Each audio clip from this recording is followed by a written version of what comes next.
A few years after we got married, my wife Betsy came up to me and said, "I'm pregnant." My reaction was to say, "Are you sure?" And she looked at me and she said, "Well, yeah, I'm sure. The home pregnancy test I took is also sure. And the doctor I just came back from is also pretty darn sure." So I don't want to sound like I'm totally negligent in terms of the ins and outs of reproduction. I know that it takes 9 months for a baby to gestate and be born. So I sat there and I did some quick calculations and I said, okay, so that means the baby's going to be born in late July, early August. And she said, well, that would be true if I got pregnant right now. But I've been pregnant for 5 weeks. So it's more like the middle of June, the end of June. And I went, oh, okay, great. Now we've got that out of the way. And she said, I want to have natural childbirth. And I said, well, yes, I want to have natural childbirth too. Because as far as I'm concerned, the way that I was born and the way she was born, with our fathers out in the waiting room smoking cigarettes and trying to decide whether they were going to be handing out cigars with pink ribbons around them or blue ribbons around them, and mom knocked out and forceps and all that. That's not for us. We're going to have natural childbirth. Yes, absolutely. I will be in the room with her. There will be soft music playing. We will have an experience together as a couple. When the doctor heard this, he said, okay, that's great. You need to go to classes. And these classes are going to take place every Wednesday night here at the hospital. So every Wednesday night, we would drive to the hospital. I'd have to go around and around and around the block looking for parking because parking at the hospital was only for patients. We'd go and we'd be in this room with 8 or 10 other couples who were expecting. We'd sit on the large rubber balls, and Betsy would learn how to breathe through a contraction, and I would learn how to coach her through the contraction, and everything was great. And then I found out that modern medicine had given men a new job in the whole process of birth. We were the timekeepers. It was our job when the day approached that we had to keep track of contractions. And when the contractions got to within 10 minutes of each other, that was magic time, that was time, let's go to the hospital, we're gonna have a baby. So we got through to early June, and now I'm walking around the house constantly with paper and pen and pencil, crayon maybe. I had receipts, I had envelopes. I would write on anything, and it would always be 10:38, 10 seconds. 11:20, 5 seconds. 1 o'clock, twinge. And I'd throw that piece of paper away because all the contractions would stop. And this went on for a couple of weeks. And in point of fact, mid-June became late June became early July. We got to the 4th of July, I said, okay, my kid's gonna be born on the 4th of July. I'm gonna have a Bruce Springsteen song.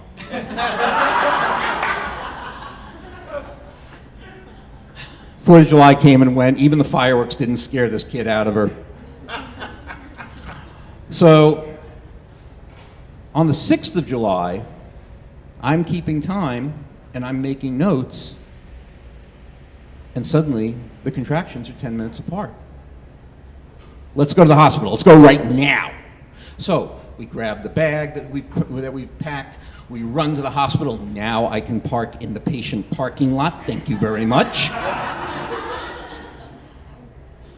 We get into the nice birthing suite with the low lights. We get the soundtrack in there. I had chosen Paul Simon's Graceland album, very good for that purpose.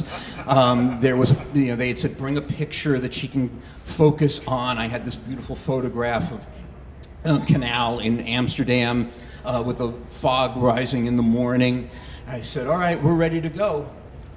And the nurse came in and she said, well, this is a first baby, and it doesn't necessarily follow that it's going to happen right away. And I was like, okay, that's okay. We're here. We're ready to go.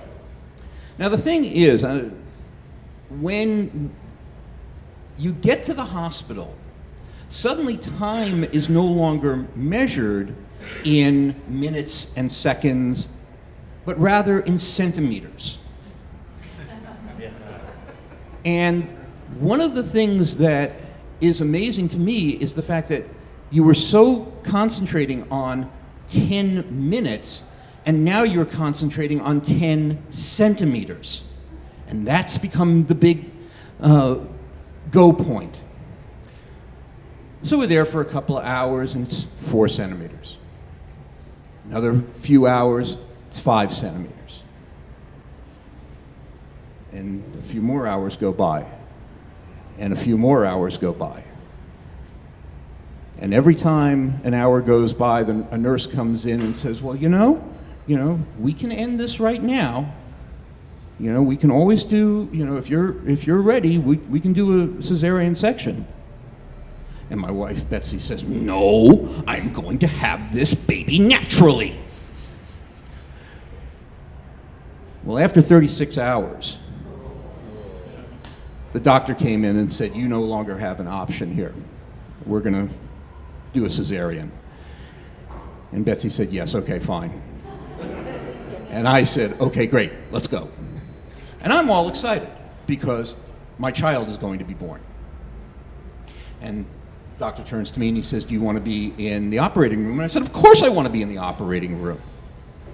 So they have the nurse take me out, and I get into the blue scrubs, and I got the little hair net and the little blue booties, and I'm feeling really good. And I'm going, all right, we're ready to go. Let's make this happen.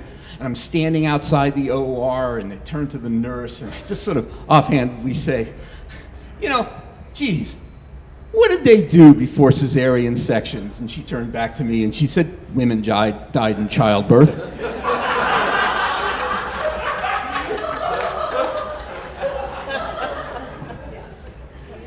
And time stopped.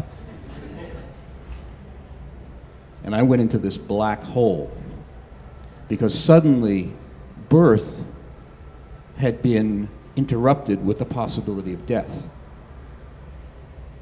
Somehow or another, I ended up in the operating room. I really don't remember walking in there.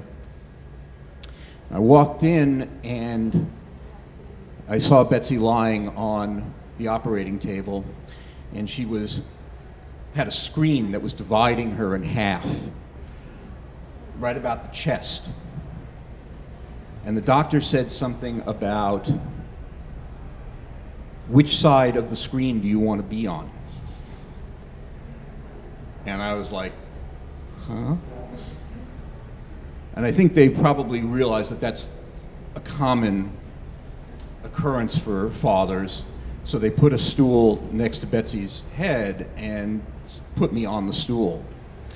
And I looked into her eyes, and time became black.